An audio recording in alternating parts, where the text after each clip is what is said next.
when I shoot the gray squirrels around here, if you shoot them with a 17, they kind of go, oh, you got me, or, and they run off or something. And the 22s are mostly that way too, even with a good hit. But boy, if you hit them with a 25 on one of these hunting pellets, it knocks their squirrel butt right out of the tree.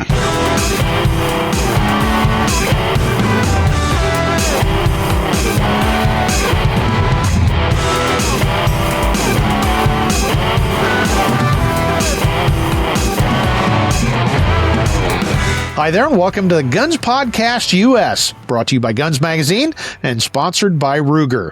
I'm your host, Brent Wheat, and thanks for joining us here on one of the world's biggest audio and video gun talk programs as we chat with the interesting folks about the interesting stuff that makes up the world of shooting.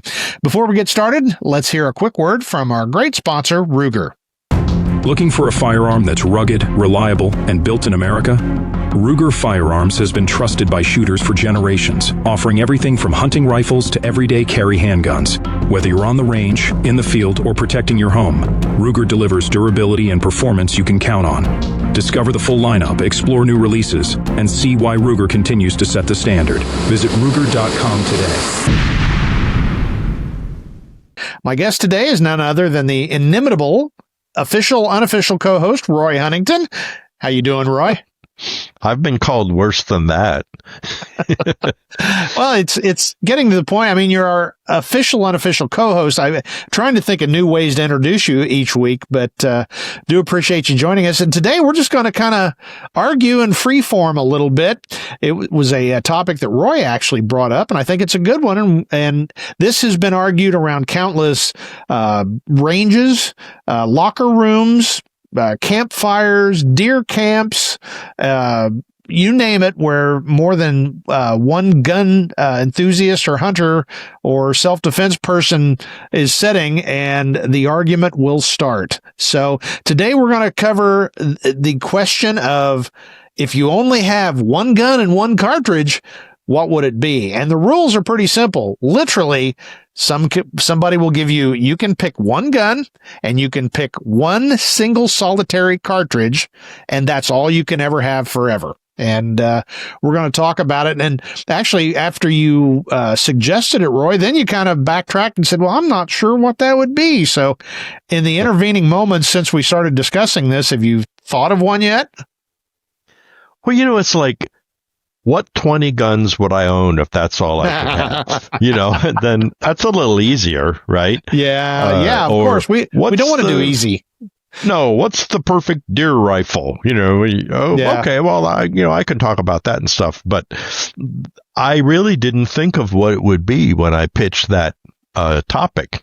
It just was reflexive, and I thought, well, that'd be interesting. I wonder, but I actually have since thought about it in the last 5 minutes. And, okay. And I think I do have mine. So do you want to go first, or you? I'll go first so you can refine your answer a little bit. And, this is purely a theoretical exercise, because obviously it seems quite unlikely that you'll ever be allowed only one gun and one cartridge, at least not in our lifetime. But I do think it's the thinking behind it is a good thing, because it makes you appreciate the value of what certain cartridge and rifle or shotgun cartridges, gun cartridges, ammunition. I totally butchered that, but what I'm trying to say is a gun and a cartridge combo, what that brings to the table and the downsides of it. So I do think this is a good discussion to have. So with all that and my flub up, I will announce mine is very simply a 12 gauge of some kind and birdshot. And I pick that for a simple reason. You can do virtually anything with a 12 gauge and birdshot. I'm not saying you can do it well, but grizzly bears have been killed with 12 gauge and birdshot. You can hunt, you can defend yourself, you can, rid the farm of pests. You can, hunt with it. I think if you're looking simply under the heading of versatility, my nomination goes to the 12 gauge with, number 7, 7.5, 9 birdshot. And with that, you can solve most problems. You may have to be very close to solve the problem, but as we've said before, when we're talking about self-defense, nobody wants to get shot by anything, and I guarantee you, I've seen what birdshot can do to people, and it's pretty ugly. So I think the 12 gauge with birdshot solves all of your problems to a degree or another. So therefore, I consider it truly the ultimate in versatility in gun and cartridge combination. So what do you think, Roy? I won't argue with you, but I also think I should have made myself more clear. I meant gun and cartridge, meaning not a particular load, right? Ah, okay. So boy, keeping that in mind, what you said is maybe exactly right. I mean, because when you factor in number 8 shot, number 4 shot, buckshot, BB shot, slug, I mean, you really could solve any problem that came up against you, you know? Yeah. Whereas if you just had a 30-06 hunting rifle, you'd be hard to shoot quail, you know? Yeah. So yeah, I think that's smart. I mean, I also think it's cheating a little bit. It's always cheat, always win. I know, you're right. No, actually, I mean, that's really, really good. And the practical side of me says that's a pretty good decision. You know, I think the only time it would be difficult is if you needed to sort of personal protection thing. You know, it's hard to carry that around at the mall, you know, True. but Good maybe point. underneath your trench coat or something, you know, wow, sling one or get one of those shock waves, I think they're called, you know, the little short guns, you know, although you'd be hard pressed to go duck hunting with that, although it would be interesting. I wonder if anybody ever has, you know, hunting Roy, with the I'm going to be out of your shockwave. place soon, and I've got a shockwave. You want to try it on a few ducks? Why don't you bring it with you? Because, you know, let's put some slugs in it and shoot it at. Now, this would be interesting. Slugs in a not Magnum or just regular, but like so maybe 5 yards, 10 yards, 25 yards. See if we can hit the target at 50 yards. You know, I think that might be kind of interesting. Well, and I'll tell you, I cheat. I use Federal shorties in it, both slug and buckshot. It's a little less in the recoil department, but you can get more in there. And with that little bitty short gun that I keep near my front door, I can put 8 ounces of lead downrange in about 3 seconds, probably. So, see, what a good idea! Yeah, that's kind of my thought. Do they have them that are semi-auto or are they all pump? Do you know? Is yours a pump? Mine's a pump. Okay. I wasn't sure if they had semi-autos. That's really interesting. Yeah. I think that changes that picture. I mean, other than you'd be hard pressed for hunting. Could you shoot a rabbit at 25 yards? Probably. Oh, sure. Yeah. But, but we'll find out, you know. But I got thinking seriously about it, and not everyone's going to agree, and they're going to say, well, that's stupid, you know, but I think it would be my 4-inch Smith & Wesson Model 29 44 Magnum. Really? Yeah, because it shoots like a rifle. I mean, truly. I mean, you have a deer at 100 yards, you have venison. You know, you can hold 4 inches, 5 inches or so, and even a little better than that at 100 yards with it. And, you can shoot everything from a super light, 130 grain bullet at 600 feet per second, right? Or you could shoot a 300 grain bullet at 1,350 feet per second in case the elephants invade our Missouri, and you can either get CCI birdshot or you can make your own, which I think is more efficient because then you can customize the birdshot. You could have number 4 shot. You could do 3 buckshots, for instance, with a overshot wad, which use gas checks, copper gas checks. You can do just number 12 shot, right?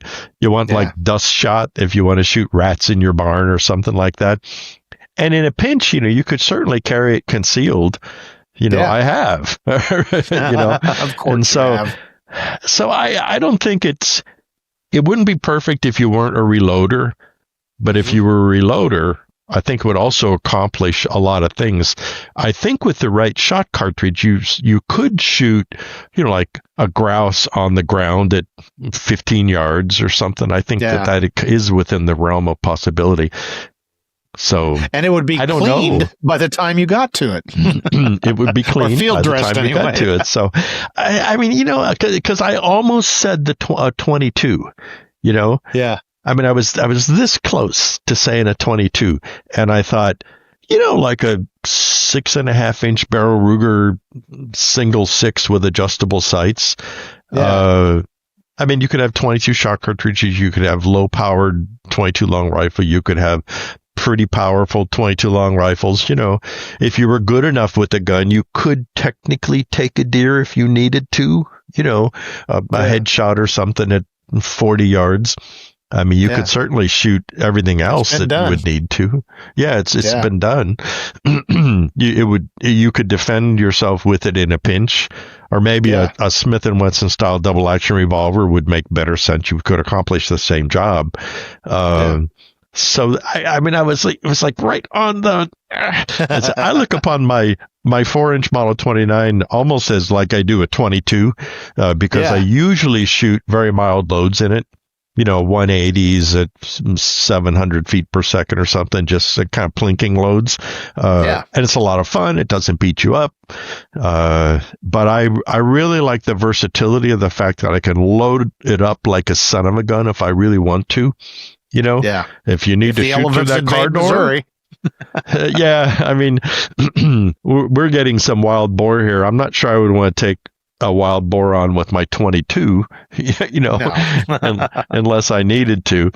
But I mean, those were the things too. Because I first also thought maybe it would be a long gun, like a 223 bolt gun, right? Because that would do a lot of what we're talking about.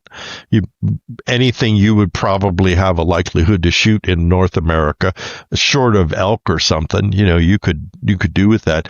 But I kept going back to the self-defense thing, So I thought, and I think people could make a case for a 1911. It would probably be very similar. Because you can technically get CCI shot cartridges for them. And a lot of people don't see the value of that. But, I'm living in the country. I actually use them a lot. Yeah, you do. So that's why I would really miss that ability. So I don't know that. I mean, when I thought of this, I just threw it out. I didn't really think about it. Which is how we pre-plan our episodes. I know, because we didn't do any planning on this. We literally we sat down and said, "Hey, let's do this." Okay, start play. Well, I think those are both good choices. But one thing you kind of hit on is we didn't talk about rifles. So let's specifically go there, because I know a lot of folks would pick a rifle, and then you get into the whole argument of which caliber and if you're a reloader, if you're not a reloader. Certainly the 22, you made a lot of good points, and that would carry over into the 22 rifle.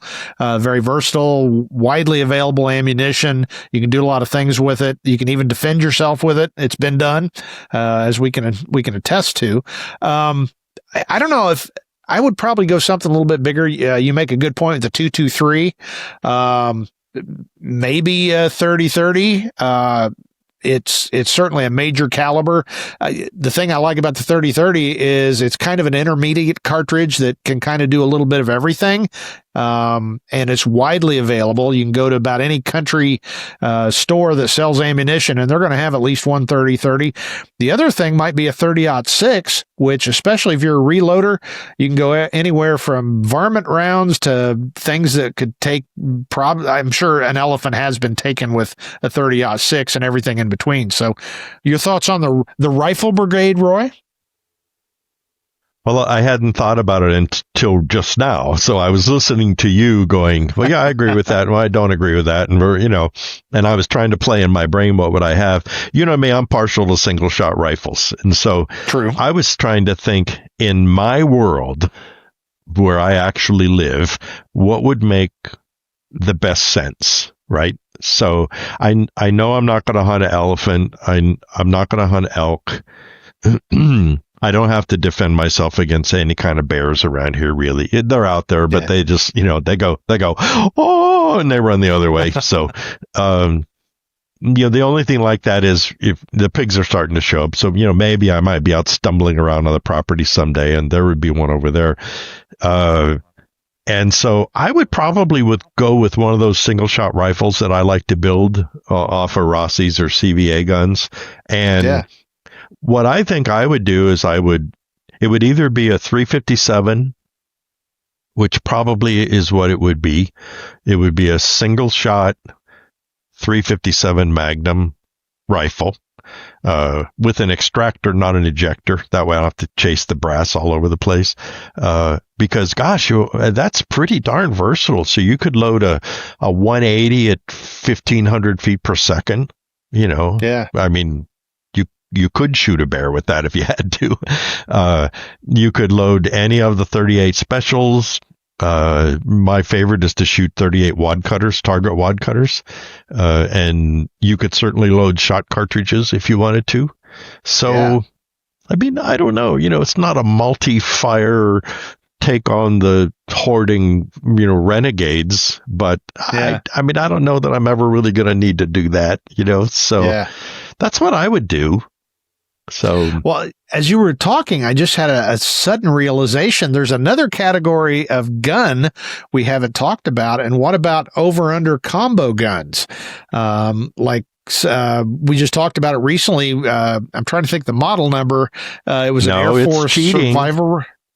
That's cheating. No, it's one gun. Because that's two cartridges. Yeah.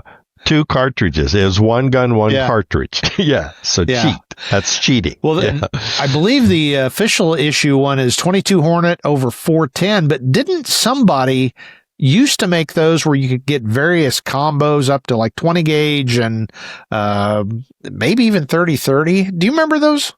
So, Savage made the 24C or something like that, and they had them 22 long rifle 410, and they made 22 Magnum 20 gauge, and then it seems like they made another centerfire rifle caliber and 20 gauge, but I don't remember what it was. It was like something fun. It was like 222 Remington, or it might have been 22 Hornet, probably over 20 gauge. So I've had a couple of those. I had the early 24, which is 22 long rifle and 410, and I have to say it was really handy. I mean, it was just a tool though. To me, it was just a wrench, so it wasn't that fun, kind of, so. But if we're talking one gun, one cartridge, I didn't think about the different categories though, like rifle, shotgun, handgun. So, so then I did my handgun would be the Model 29. My rifle would be a single barrel 357. So what would your handgun be? I knew you were going to ask that, and now I'm in the same place you were. It's like, wow, what would it be? But you have to decide like right now, because they're coming for every other gun you own. And I know people in comments are going to say, well, I'll get them out of my cold dead hand. I got it. We're just having fun here. All right. It would probably be a 357 revolver. I've got a Colt Grizzly that I haven't shot a lot of, but it's a pretty gun. It's a fun gun. It's got enough weight that, you can shoot full house and it doesn't tear you up. 357 is very versatile. So that would probably be mine. And I'd be styling too, carrying that. So I'll tell you that one that I had, it's talk about shoot like a rifle. I mean, it was just, like 2 inches at 50 yards, Yeah. I mean, it was, maybe I ought to bring that out when we come out here. Cause like I said, I haven't shot it a lot, and bring it out. It's just, it's one of the few guns, as we've talked about before, when we review guns, is sometimes they give them to us, not that often. Most of the time we have to send it back, but they'll often, offer us a discount. And I bought my Colt Grizzly cause I liked it a lot. So. Yeah. Well, and cause a lot of times they don't want to use gun back, Right. So if we've shot them, and usually we shoot them a lot, right? So it's like, what's Colt going to do with this used gun?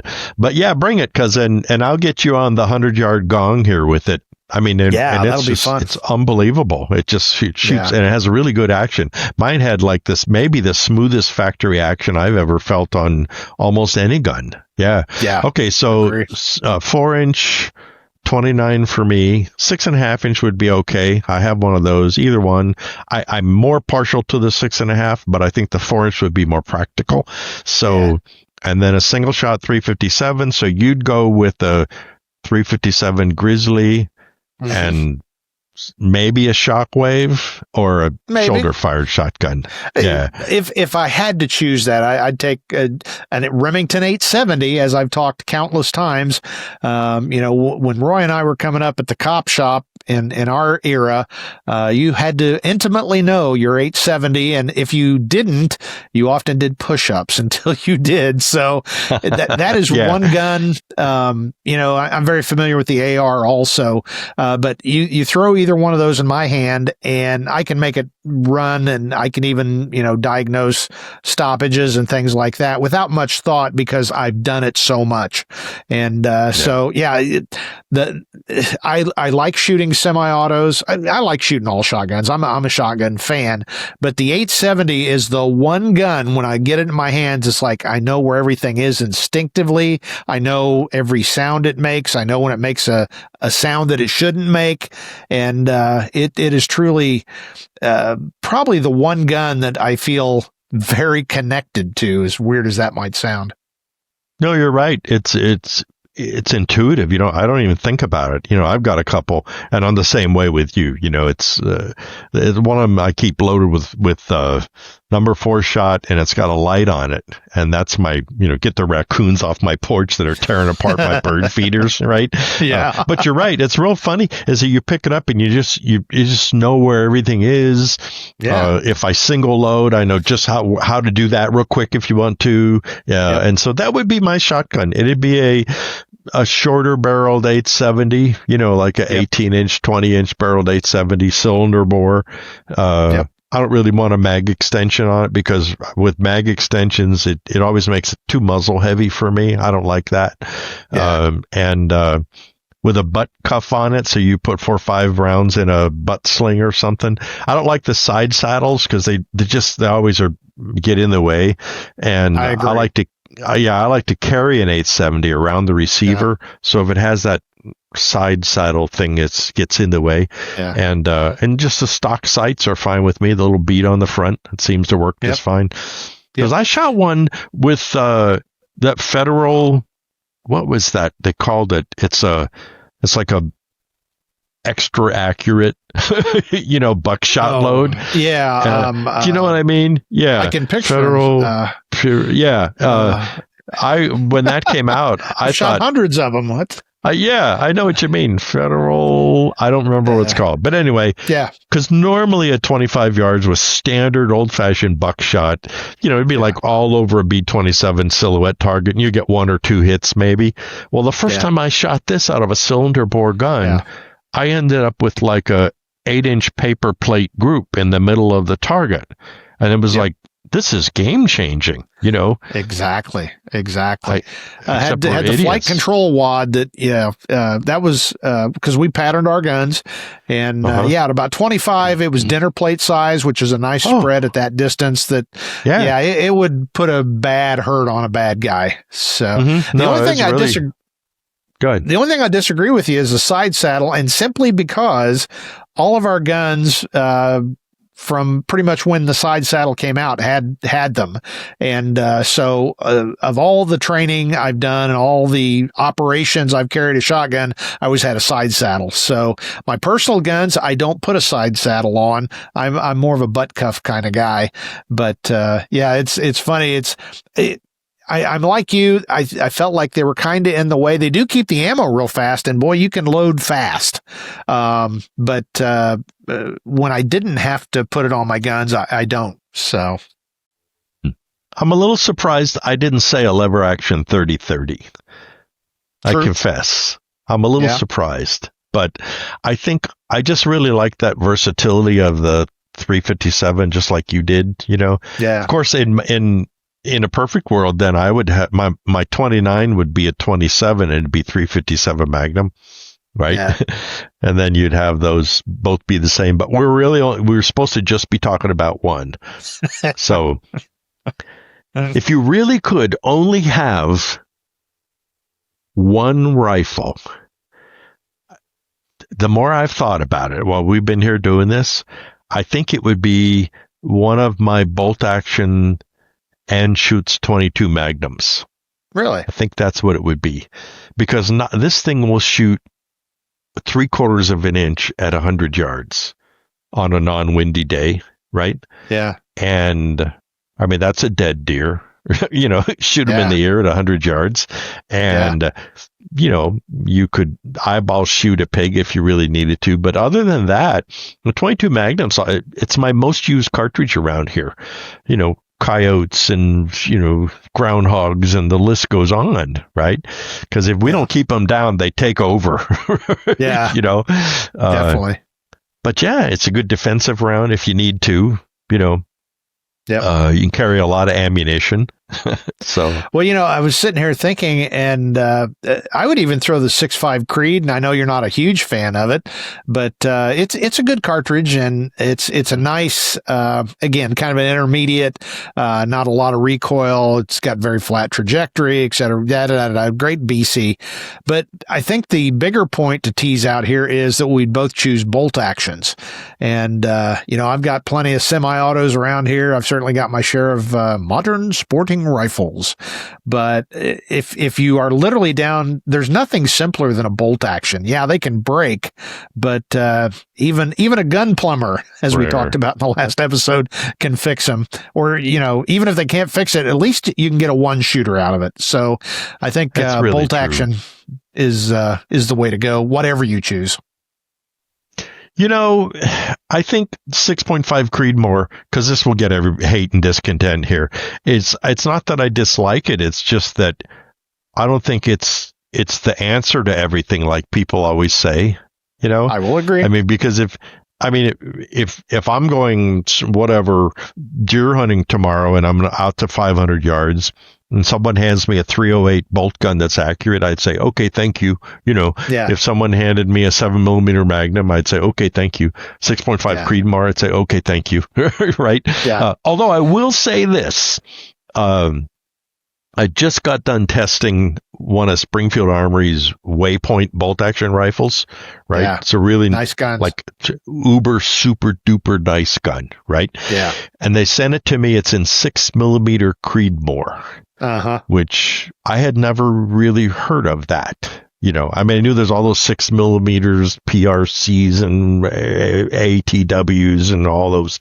And then Hornady was kind enough to send me some ammunition, an 80 grain, a 103 and a 108 grain bullet, which is a little on the light side generally for what I'm used to shooting. And Manson sent me a brand new 2-part ransom rifle rest, which essentially holds the rifle for you, right? And you just kind of dial it in, and then you sort of put yourself on it, right? If that makes sense. So it's holding it. All you're doing is stabilizing yourself so you can press the trigger. And so I set that gun up in my backyard here and did a rough zero on the scope at 50, then put a target out at 100. And I kid you not, I swear to you that the worst group I shot during that day was less than half an inch, and the best group was 0.35 6.5. It was essentially 2 shots basically next to each other, only it was a 5-round group. It was unbelievable. I mean, it was essentially one ragged hole at 100 yards. And it kind of did that more often than not. I mean, it would be like, you know, that group, or everything was under half an inch, you know. That's incredible to me that we have that technology nowadays. Yeah. Pretty cool stuff. And I will say on the 6.5 especially, it's a good round, but it gets a little, folks get a little carried away at times. And we talk about fanboys. It's got its fanboys, and I'm sure if, let's say something bad about it, so we get a couple of those emails, you know, well, I guess saying it's a hyped round, but. Well, I'll tell you what, this is going to piss everybody off, is that I've got an ancient 6.5 by 55 Swede, right? A converted bolt action. I think it's a 96 Mauser, right? Yeah. It's got this was probably done in the 60s by some neighborhood gunsmith. So military stock, cut off, right? Sporterized. Yep. Got rid of changed some of the metal contour a little bit. And, I think he bent the bolt down maybe. And it's got an ancient Redfield scope on it. You know, remember the old Redfields, in the 60s era, kind of a scope. And with good ammunition, this gun will shoot an inch at 100 yards all day. I mean, just, it gets boring, right? And that's with a military 2-stage trigger. It doesn't even have a custom trigger in it. And so I think, can you imagine? I mean, give this gun a chance. I mean, like, bet it, put a good trigger in it, put a real scope on it. And this was a military barrel, right? Wow. So I know that's where the 6.5 rest of the people, the Creedmoors and all that, you know, they're all saying this is end all. And that's why these old guys like me who've been around the 6.5 Swede, we just go, so. Lots. And, you know, this turned out exactly how I hoped it would, is, you know, lots of, what about this? But, well, what about that? And what about, but that one's not. And I think, again, that's the big, takeaway from this episode and this discussion is we have our favorites, we have our less favorites, but, you know, understand that there's very few rounds and guns that are just awful. Some are more versatile than others, but I think my takeaway is just be open-minded. And, you know, we've said it quite a bit here. I don't hate that particular gun. I don't hate that round because that's kind of silly. It's an inanimate object, but I do favor, you know, this one or that one. So my big takeaway here is, think about it yourself, but, be open-minded and, listen to other people and what they think. So your takeaway, Roy? Well, I think this was fun because it makes me appreciate, as you started to say earlier, what we have, you know? Yeah. Because it's like now I look at my single shot 357 rifle, it's like I want to go shoot it now, you know? And the 22 Magnum, it's like, you know, I haven't shot that in a while. I need to go out and shoot that, you know, Anschutz and stuff like that. So I think we need to close this with one more quickie, and that is that if you could only have one air rifle, what would it be? Oh, gosh. And what I'm going to do is, just because I know what it would be, is that, I mean, because we both go from BB guns to, you know, whatever. You probably had some of the 22, maybe some of the 25 air rifles that are out nowadays. Well, I have an Air Force, I can't remember the model of it, Air Force. Anyway, it's the 25 caliber Air Force. So it's a pre-charged pneumatic. It's got that little tank that's really the buttstock. So it'll shoot like a 35 grain pellet at about 1,000 feet per second. And not only will this darn thing shoot a half an inch at 50 yards, but I can shoot a 100-yard gong and it actually goes clang. I mean, you actually can hear it. Wow. Yeah. I mean, it was like, well, that's interesting, right? Yeah. Shoot it with a 17 and you don't even know you really hit it, you know? 22 will barely make it there. And, But the thing about it is that when I shoot the gray squirrels around here, if you shoot them with a 17, they kind of go, oh, you got me, or, and they run off or something. And the 22s are mostly that way too, even with a good hit. But boy, if you hit them with a 25 on one of these hunting pellets, it knocks their squirrel butt right out of the tree. And they are, as we used to say, DRT, dead right there. I mean, it's like non-linear how it ramps up the power of these guns. So mine would be my Air Force 25. I know they make big bore ones, but I think the 25 is pretty versatile. So what would you do? Okay. I'm going to cheat and say I'd take the same thing. I've had the same experience, and it is. I've not looked up the ballistics, but it does seem like the power curve kind of goes like this. And it is far more power.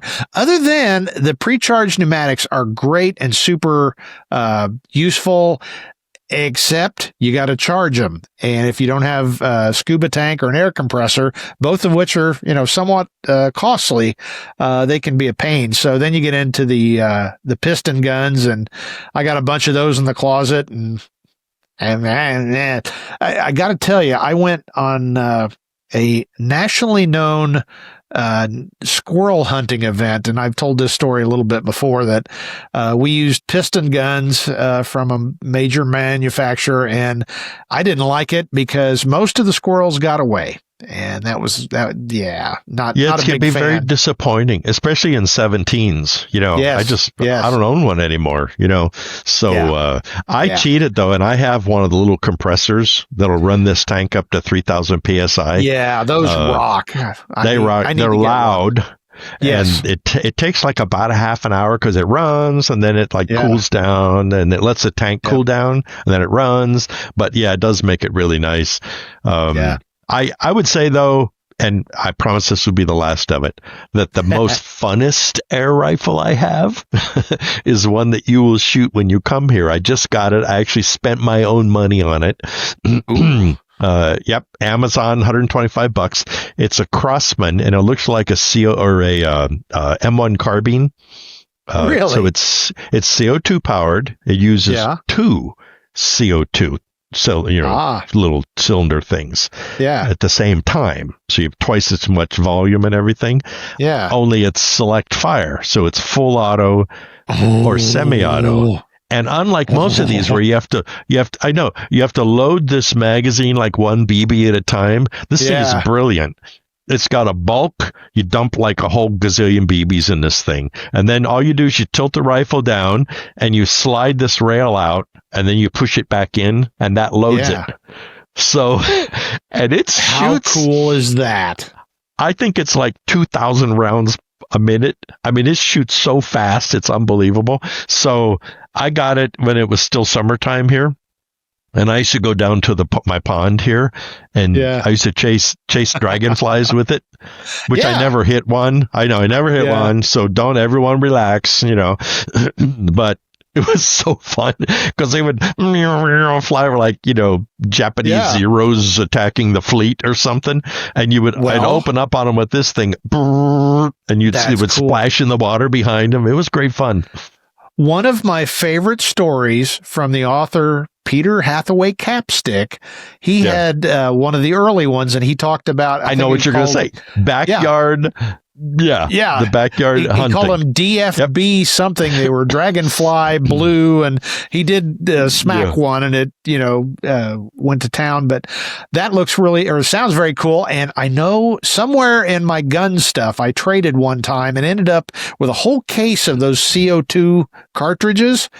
And if you don't need them, bring a bunch. I'm going to bring them, and I'll bring a pound of BBs, and we're going to rock it. So you're going to love this. You know what we need to do is let's make a video, okay? Yeah. Oh, we'll absolutely. do a video of you and I losing our mind. Because like when you shoot like an aluminum can, It just shreds it.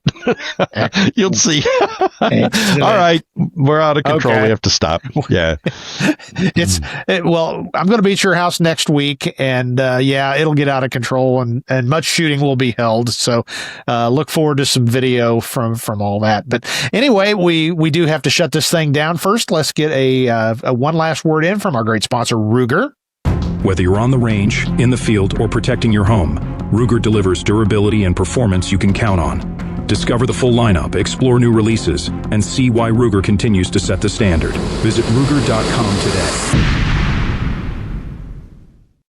Well, I got to say, during the commercial break, Roy, I'm thinking about, we're going to get dragon, except it's going to be a little bit chilly. I don't know if you have dragonflies, but we'll find something that we can shoot that. Floating sticks, or it doesn't matter. Just shooting the darn thing is fun. Exactly. Yeah.